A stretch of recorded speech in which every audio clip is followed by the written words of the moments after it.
Friends, আজকে হলো 15ই জানুয়ারি সন 2026 আর দিনটা হলো বৃহস্পতিবার। আজকে একই সঙ্গে আনন্দের দিন, আবার কিছুটা দুঃখের দিনও বটে। দুঃখের দিন কেন সেটা আগে বলছি। এই হলো আমাদের প্রিয় অল্টো K10 VXI মডেল। 2019 সালে এই গাড়িটি কিনেছিলাম, প্রায় 7 বছর হতে চললো। তো আজকে এই গাড়িটা এক্সচেঞ্জ করে আমি নিচ্ছি সেলেরিও। তো সেই কারণে দুঃখ এবং আনন্দ দুটো মিক্সড হয়ে আছে। আর এক্সচেঞ্জ প্রক্রিয়া কীরকম হয় সেটা আমি আপনাদের দেখাচ্ছি। এই গাড়িটা আমি দেবো, আজকেই দেবো, আর আজকেই আমি কিন্তু নতুন গাড়িটা ডেলিভারি পাবো।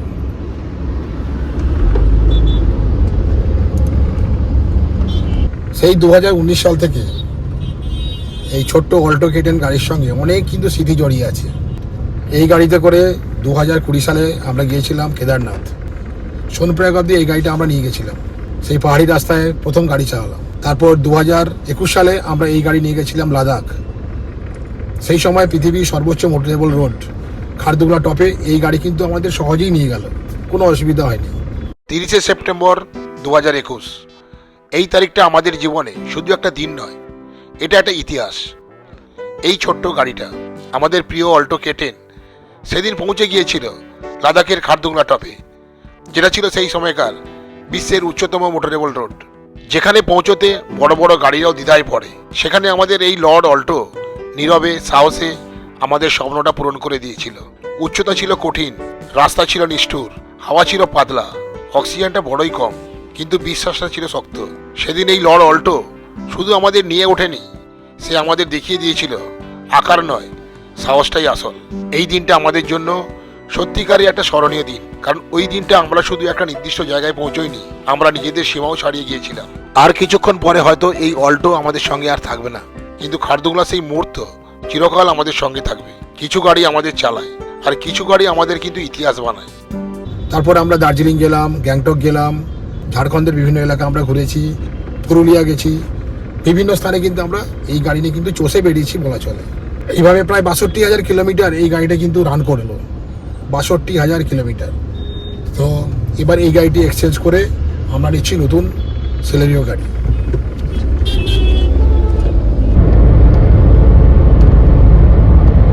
আমরা এখন যাচ্ছি সলাপের ভান্ডারি অটোমোবাইলসের মারুতি সুজুকি এরিনার শোরুমে। ওখানে এই গাড়িটি এক্সচেঞ্জ হবে এবং নতুন গাড়িটি নেব। এই ব্লগের মাধ্যমে এই গাড়িটির যে এক্সচেঞ্জ প্রক্রিয়াটি সেটা কিন্তু আমি পুরোটাই দেখাচ্ছি। যদি আপনারা গাড়ি এক্সচেঞ্জ করেন তো সেক্ষেত্রে আশা করি এই ব্লগটি আপনাদের সুবিধাজনক হবে। এই গাড়িটি এক্সচেঞ্জ করতে গিয়ে আমি কতটা এক্সচেঞ্জ ভ্যালু পেলাম সেটাও আমি আমাদের পরে বলছি।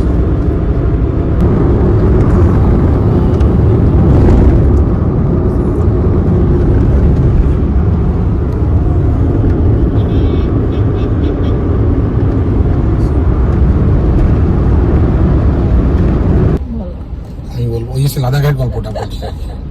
তো এই গাড়ি নিয়ে যেটা সবথেকে বেশি মনে পড়ছে আমাদের লাদাখ ট্যুর। এই গাড়ি নিয়ে প্রথম যখন সেই খারদুংলা টপে গেলাম, তা একটা দারুণ আনন্দ। সেই আনন্দ হয়তো ভাষায় প্রকাশ করা যাবে না।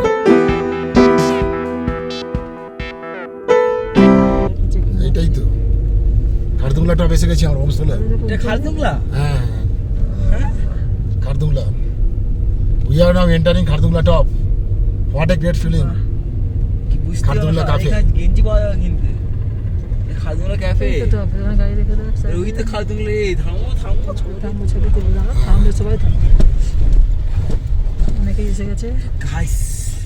Welcome to Khardungla. আমি নিজেই অবাক হয়ে গেছি যে এই গাড়ি নিয়ে আমরা উঠতে পারলাম তো, কিন্তু আমরা শেষ পর্যন্ত উঠেছি। তারপর এই গাড়ি নিয়ে আমরা গেলাম প্যাংগং লেক। প্যাংগং লেক যাওয়ার পরে এটা খুব খারাপ রাস্তা পেলাম, একদম নিচে নেমে আবার উপরে উঠতে হবে। এই গাড়ি কিন্তু আমাদের স্মুথলি কিন্তু সেই কাজটি করে দেখিয়েছে। ছোট গাড়ি হলে কি হবে, অল্টো গাড়ি হলো পাহাড়ের রানী, এটা ঠিক, এটা কিন্তু মানতেই হবে। তারপর ওই চ্যাংলাগলা পাশ দিয়ে যখন আসছিলাম সেই স্নোফল হচ্ছিল, তার মধ্যে দিয়ে অল্টো K10 দারুণ ভাবে কিন্তু আমাদের নিয়ে এলো। আর একটা জিনিস মনে পড়ছে, মানে পরশনাথ পাহাড় যাওয়ার নাম করে এই গাড়ি নিয়ে কিন্তু আমরা চলে গেলাম সোনপ্রয়াগ, মানে কেদারনাথ যাওয়ার জন্য। সবাই কিন্তু ব্যাপারটা ভেবে অবাক হয়ে গেছে, এবং মানে যে এই গাড়ি সত্যি যেতে পারে কত দূর। কোনো অসুবিধা তো হয়নি। হ্যাঁ, কোনো অসুবিধা সৃষ্টি করেনি, কোথাও কিছু হয়নি, কোনো গাড়ি কোনো Smoothly এতটুকু চলে প্রবলেম গেছে। হয়নি। গাড়ি স্মুথলি কিন্তু চলে গেল।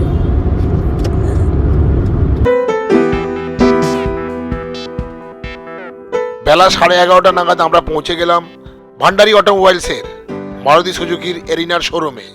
সলপের কাছাকাছি NH16 একদম পাশেই এই শোরুমটি।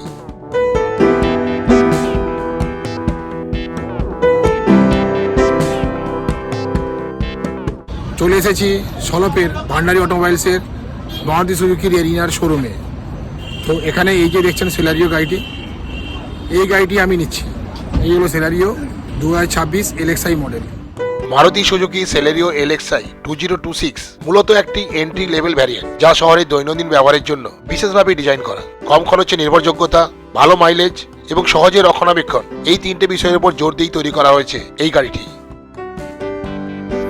তো আজকে হচ্ছে 1 মাঘ, সেই জন্য অনেক গাড়ি কিন্তু আজকে কিন্তু ডেলিভারি হবে।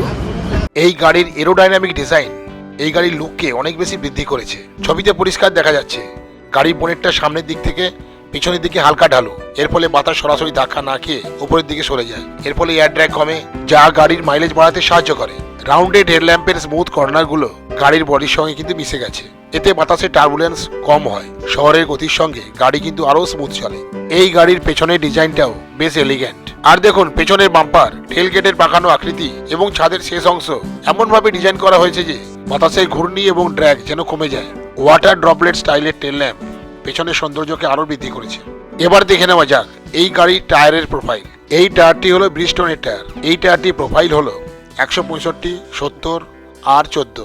এখানে 165 এই সংখ্যাটি নির্দেশ করছে টায়ারের প্রস্থ 165 মিলিমিটার। 70 হলো টায়ারটির অ্যাসপেক্ট রেশিও, যেখানে টায়ারের উচ্চতা প্রস্থের 70%, অর্থাৎ টায়ারের উচ্চতা হলো 115.5 মিলিমিটার। আর কথাটি অর্থ হলো টায়ারটি রেডিয়াল টায়ার। 14 এই সংখ্যাটি নির্দেশ করছে টায়ারটি 14 ইঞ্চি ব্যাসার্ধযুক্ত রিমের উপর অবস্থিত। এবার চলুন পিছনের ডিকি ওপেন করা যাক। এই হলো 313 লিটারের বেশ বড় বুট স্পেস, তো লাগেজ রাখার জন্য যথেষ্ট বড় জায়গা। এখানে দেখছি একটা স্টেপনি আছে এবং এখানে টায়ারের প্রোফাইল কিন্তু একই, অর্থাৎ 165, 70 আর 14।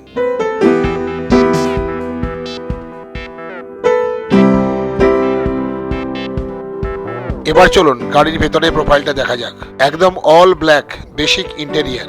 এই হলো পাওয়ার অ্যাসিস্টেড ইলেকট্রিক্যাল স্টিয়ারিং, তবে এতে কোনো মাউন্টিং এর অপশন নেই। এই LXI ভ্যারিয়েন্টে কিন্তু কোনো ইনফোটেনমেন্ট সিস্টেম নেই, তবে এগুলো পরে লাগানো যেতে পারে। এতে কিন্তু কোনো রকমের পাওয়ার উইন্ডো অপশন নেই। হাত দিয়ে ঘুরিয়ে ঘুরিয়ে গ্লাসের উইন্ডোকে ওপেন বা ক্লোজ করতে হবে, এটা সত্যিকারই একটা কষ্টকর ব্যাপার। এবার এই গাড়ির মিরারটা দেখুন। এই OBRM সম্পূর্ণভাবে ম্যানুয়ালি অপারেটেড। গাড়ি চলমান অবস্থায় ডান দিক বা বাঁ দিকের মিরার অ্যাডজাস্ট করাটা খুবই অসুবিধাজনক। বেস মডেলেই কিন্তু ইন্টারনালি অ্যাডজাস্টেবল OBRM দেওয়া উচিত। এই গাড়ির ম্যানুয়াল ট্রান্সমিশন সিস্টেমে 5টি গিয়ার আছে।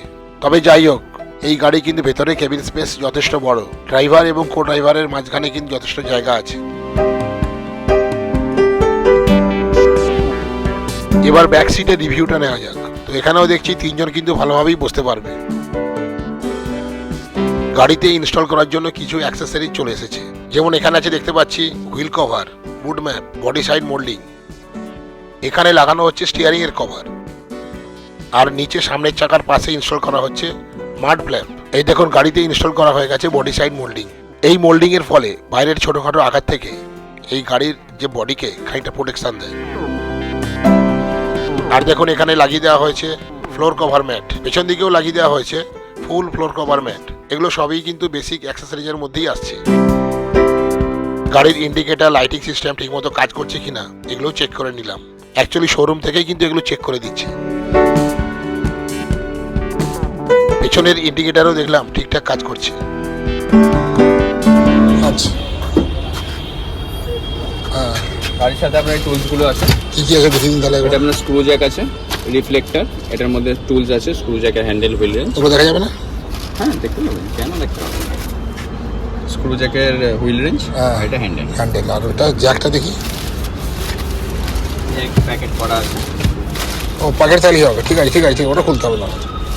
এটা আপনার টোশন রড আছে গাড়িটাকে টো করার জন্য। এটা আপনার রিফ্লেক্টর আছে, আর এটা ফার্স্ট এড কিট আছে, আর এটা আপনার স্পেয়ার টায়ার আছে। ঠিক আছে ঠিক আছে, এখানটা একবার দেখে নিই। টোটা কোথায় করে? এটা খোলা আছে তো? খুলে দিয়েছি। এই যে দেখছেন কাটিংটা, আপনার যে স্ক্রু জ্যাকটা হ্যান্ডেল আর হুইল রেঞ্জটা যে দেওয়া হয়েছে, হ্যান্ডেলের যে এক সাইডটা স্ক্রু ড্রাইভারের মতো করা আছে। আচ্ছা আচ্ছা। এখানে চাপ দেবেন খুলে যাবে। ওখানেই আর ওখানে ভিতরে গ্রুপ করা আছে, Just ঘুরিয়ে দিলেই হবে। টো চেনটা বললাম ওটাকে লাগিয়ে দিলে হয়ে যাবে। আচ্ছা, একদিকে তাহলে তো টো করতে অসুবিধা হয়, দুদিকে তাহলে তো ভালো হতো। নর্মালি এই দিয়ে টো করে না, এটা টানার জন্য। আচ্ছা আচ্ছা। টো মানে আপনার তুলবে না, এটাকে টানার জন্য। ও কুলিং। কুলিং। এটা আপনার ব্যাটারি আছে, coolant reservoir, break oil reservoir. না, কুলেন্ট সবগুলো ঠিক আছে কিনা দেখে নাও একবার, সময়টা চেক করে দাও কুলেন্ট। এই তো দেখুন এখানে লেভেল আছে, ফুল ঠিক লেভেল আছে তো? ফুল লেভেল লো লেভেলের মাঝখানেই থাকে। ঠিক আছে তাহলে এটা হচ্ছে আপনার ব্রেক অয়েল আছে। এটার মধ্যে দেখুন এটা হচ্ছে হাই লেভেল হ্যাঁ আর নিচে লো লেভেল। ঠিক আছে। ঠিক আছে, ম্যাক্সিমাম মিনিমাম লেভেল থাকে, ওর মাঝখানে আচ্ছা, থাকে ইঞ্জিন অয়েলটা একবার চেক করে দাও। Engine oil. এটা দিয়ে চেক করতে পারবেন। এখানে দুটো পয়েন্ট আছে, ম্যাক্সিমাম মিনিমাম। ওর মাঝামাঝি আছে? ওর মাঝামাঝি থাকলেই হবে। দেখে নাও একবার আছে কিনা, ওটাই বলছি। যেমন মাঝখানে আছে। এখন আর ইঞ্জিন অয়েল দিতে হচ্ছে না, ইঞ্জিন অয়েল সব টপ অফ করা আছে। সব ড্রপ করা যাচ্ছে। একটা ওয়াইপারের জল থাকে, এটা ওয়াইপারের জল। ডিস্টিল ওয়াটার অথবা মিনারেল ওয়াটার ইউজ করবেন। শ্যাম্পু ইউজ করলে মগে গুলিয়ে তারপরে দেবেন। চারকোল ক্যানিস্টার, ওইগুলো আপনার ব্রেক বুস্টার আছে। অল্টারনেটরের নিচে আছে। এটা হচ্ছে কম্প্রেসার, ওই পাশেরটা অল্টারনেটর। আচ্ছা আচ্ছা।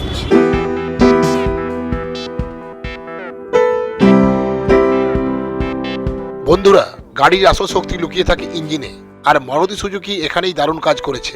এই সেলেরিওতে ব্যবহার করা হয়েছে 1 লিটারের K10C পেট্রোল ইঞ্জিন, যেটা শুধু শক্তিশালী নয়, ভীষণ ফুয়েল এফিশিয়েন্টও।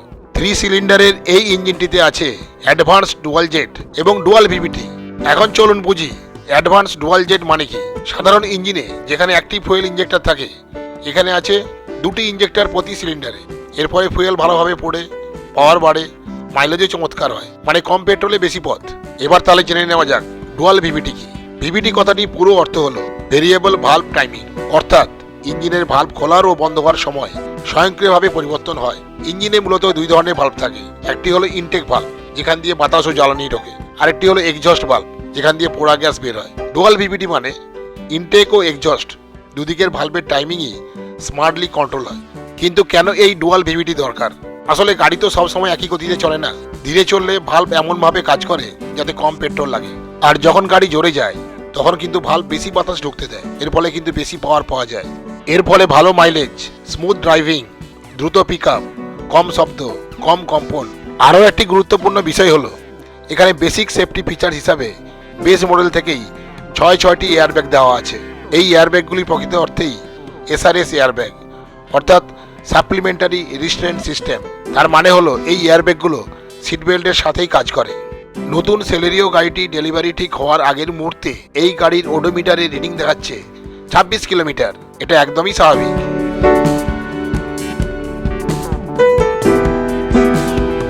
দীর্ঘ পৌষ মাসের পর আজকে হলো মাঘ মাসের পয়লা। সেই উপলক্ষে আজকে প্রায় 30 থেকে 35টা নতুন গাড়ি ডেলিভারি হবে। তার ফলে এখানে স্টাফদের মধ্যে চূড়ান্ত ব্যস্ততা। আমার পুরনো অল্টো K10 গাড়ির এক্সচেঞ্জ প্রক্রিয়াটি অফিসিয়ালি এবার শুরু হবে। সেই কারণে শোরুমের ভেতরে চলে এলাম, কারণ পুরনো গাড়ির ডকুমেন্ট সব বুঝিয়ে দিতে হবে। এখন গাড়িটি এক্সচেঞ্জ করতে গিয়ে আমাকে দিতে হয়েছে original pollution certificate, original tax invoice এবং অরিজিনাল ব্লু বুক, যেটাকে আমরা বলছি RC বুক, আর দিতে হয়েছে অরিজিনাল চাবি। মানে 2টো চাবি আমাকে দিতে হয়েছে। তো এইভাবেই কিন্তু পুরো প্রক্রিয়াটা কিন্তু ট্রান্সফার হচ্ছে। আর ওরা কিন্তু আমাকে একটা ডিক্লারেশন দেবে যে গাড়িটা আমি ছেড়ে দিলাম। অফিসিয়ালি অল্টো K10 এই গাড়িটি হ্যান্ড ওভার হওয়ার পর মারুতি সুজুকির ভান্ডারি অটোমোবাইলস থেকে আমাকে কিন্তু এই ডেলিভারি নোটটি দেওয়া হলো। আজকে অর্থাৎ বৃহস্পতিবার 15/1/2026 তারিখে এই অল্টো K10 গাড়িটি আমি হ্যান্ড ওভার করে দিলাম। এই সেলারিও এলেক্সা এই গাড়ির অনরোড প্রাইস পড়ল 4,86,680 টাকা। বিভিন্ন ধরনের ডিসকাউন্ট এবং অফার দিয়ে এই দামটা। পুরনো অল্টো K10 গাড়ির এক্সচেঞ্জ মূল্য হলো 2,30,000 টাকা, অর্থাৎ আমাকে দিতে হলো 2,56,680 টাকা। এই হলো আমাদের প্রায় 7 বছরের পুরনো বন্ধু অল্টো K10। অফিসিয়ালি গাড়িটিকে বিদায় জানানোর পর আমাদের প্রিয় অল্টো K10 এখন নিঃসঙ্গ অবস্থায় রাস্তার পাশে দাঁড়িয়ে আছে। এতদিন ধরে সে আমাদের সঙ্গে ছিল, ভালো দিনে খারাপ দিনে, ছোট বড় সব ধরনের ট্রিপে, আর প্রতিদিন জীবনে নীরব সঙ্গী হয়ে। এই অল্টো কখনো অভিযোগ করেনি, চুপচাপ আমাদের দায়িত্বগুলো কাঁধে তুলে নিয়েছে। আজ তাকে একা একা দাঁড়িয়ে থাকতে দেখে মনটা সত্যিই ভারী হয়ে গিয়েছিল। এই গাড়িটাতেই আমি প্রথম ড্রাইভিং শিখেছিলাম। প্রথম ক্লাচ, প্রথম গিয়ার, প্রথমবার রাস্তায় নামার সেই ভয় আর উত্তেজনা সবকিছু এই গাড়িটার সঙ্গেই জড়িয়ে। অনেকবার ইঞ্জিন বন্ধ হয়ে গেছে, অনেকবার ভুল গিয়ারে ঢুকেছে, কিন্তু এই গাড়িটা কখনো আমাকে থামিয়ে দেয়নি। আজ বুঝি এই গাড়িটা শুধু আমাকে রাস্তা চিনিয়েছে তা নয়, আমাকে আত্মবিশ্বাস চিনিয়েছে, যে কোনো রাস্তায় চলার অদম্য সাহস তৈরি করে দিয়েছে। আজ আমরা নতুন গাড়ি নিয়েছি, কিন্তু এই পুরনো গাড়ির স্মৃতিগুলো কখনো এক্সচেঞ্জ করা যায় না। কিছু গাড়ি আছে আমাদের জীবনে থেকে যায়, আমাদের জীবনের অংশ হয়ে যায়। যদি আপনারও এরকম কোনো গাড়ি থাকে যার সঙ্গে শেখার গল্প জড়িয়ে আছে, কমেন্টে জানাবেন, আপনাদের গল্প শুনতে চাই। ভিডিওটা ভালো লাগলে লাইক করুন, সাবস্ক্রাইব করুন, তাহলে দেখতে থাকুন Indranil blogs, because lot to see and lot to no.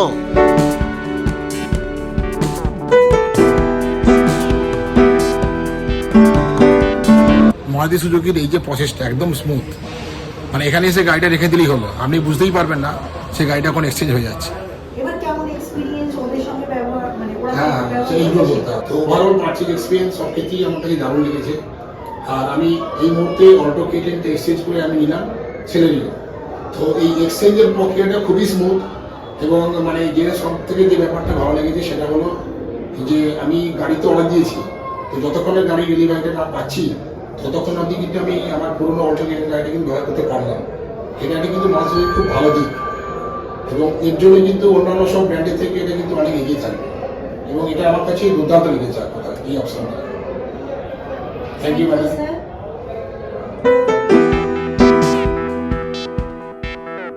ছোট্ট একটা কেক কাটানোর অনুষ্ঠানের মাধ্যমে গাড়ি ডেলিভারির প্রক্রিয়াটা কিন্তু শুরু হয়ে গেল। প্রতীকী একটা বড় চাবি আর সবার সঙ্গে একটা গ্রুপ ফটো, এই হলো নতুন গাড়ি নেওয়ার একটা সুখস্মৃতি। এবার ম্যাডাম নতুন সেলেরিও গাড়ির সামনে পুজো দিচ্ছে। এই পুজোটা শুধু একটা রীতি নয়, এটা ছিল নতুন যাত্রার আগে ভগবানের কাছে একটু আশীর্বাদ চাও।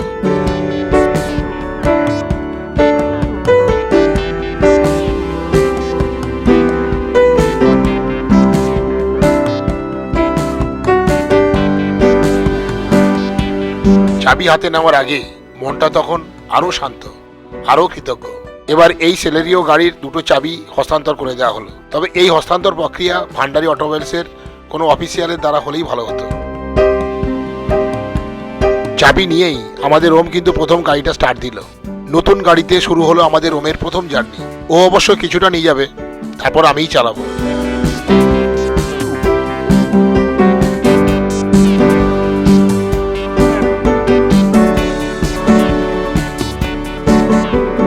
এবার আমরা গাড়ি নিয়ে বেরিয়ে যাব। তার আগেই দেবাশিস বাবুর কথা না বললেই নয়। ইনি আমাদের গাড়ি এক্সচেঞ্জ থেকে শুরু করে নতুন গাড়ি পারচেজ পুরো ব্যাপারটাই কিন্তু দারুণভাবে হেল্প করেছেন। শোরুম থেকে ধীরে ধীরে বেরিয়ে আসছি নতুন সেলেরিও চালিয়ে, স্টিয়ারিং এ হাত, মনে একরাশ নতুন আনন্দ। ঠিক সেই মুহূর্তেই চোখে পড়লো এক পাশে দাঁড়িয়ে থাকা আমাদের পুরনো অল্টো কেটেনের দিকে। ও দাঁড়িয়েছিল একদম চুপচাপ, কোনো অভিযোগ নেই, কোনো প্রশ্ন নেই। মনে হলো ও বুঝে গেছে আজ ওর দায়িত্ব শেষ। এই হলো আমাদের ছোট্ট গল্প, নতুন যাত্রার শুরু আর এক নীরব বিদায়। একদিকে নতুন গাড়ির উত্তেজনা আর অন্যদিকে পুরনো গাড়ির স্মৃতি, দুটো অনুভূতি একসাথে সামলানো সত্যিই কঠিন। চলে এলাম ধুলোগড় টোল প্লাজার কাছে। এখানে এসে লাগিয়ে নিলাম গাড়িতে ফাস্ট্যাগ। পুরনো গাড়ি দিয়েছে স্মৃতি, অভিজ্ঞতা আর আত্মবিশ্বাস, আর এই নতুন সেলেরিও দিচ্ছে নতুন আত্মবিশ্বাস আর নতুন আনন্দ। আমি এগিয়ে যাচ্ছি সেলেরিও নিয়ে, কিন্তু মনটা একটু পেছনে রয়ে গেল। কিছু গাড়ি আমাদের সামনের দিকে এগিয়ে নিয়ে যায়, আর কিছু গাড়ি আমাদের ভেতরে থেকে যায়। ব্লগটি ভালো লাগলে লাইক করুন, সাবস্ক্রাইব করুন আর কমেন্টে জানান আপনার প্রথম নতুন গাড়ি চালানোর অনুভূতি কেমন ছিল। ধন্যবাদ।